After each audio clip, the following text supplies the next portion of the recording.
தோரணமலை முருகன் கோவிலில் கோடைக்கால மாணவர் விழா.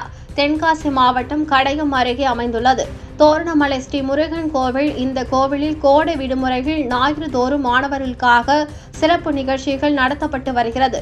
அந்த வகையில் இன்று செல்ல பிள்ளையார் குளம் பச்சை மயில் வாகனன் பண்பாட்டு வகுப்பை நடத்தி வரும் மாரி, ராஜன், கார்த்திக், சரண்யா, பாலதி, சுபாஷினி ஆகியோர் 20க்கும் மேற்பட்ட மாணவ மாணவியரை அழைத்து வந்து தோரணமலை அடிவாரத்தில் சிலம்பம் மற்றும் கலை நிகழ்ச்சிகளை நடத்தினர். மேலும் கடையம் வேல்முருகன் கராத்தே பயிற்சி பள்ளி நடத்தி வரும் வேல்முருகன் தனது குழுவுடன் வந்து யோகா மற்றும் தற்காப்பு கலைகள் நடத்தினார்.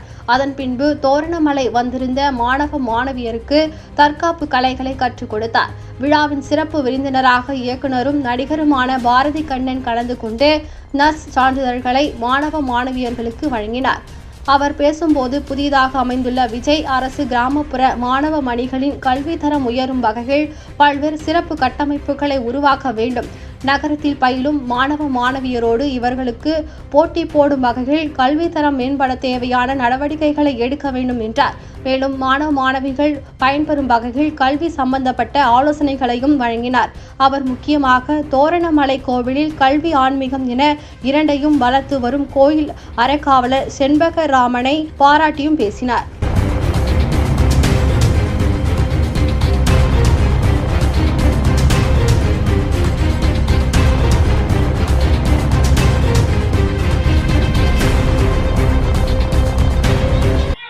அருள்மிகு திருக்குமரனை தரிசிக்க வந்திருக்கும் அனைத்து பக்த கோடிகளுக்கும் என் முதற்கண் வணக்கத்தை தெரிவித்துக் கொள்கிறேன்.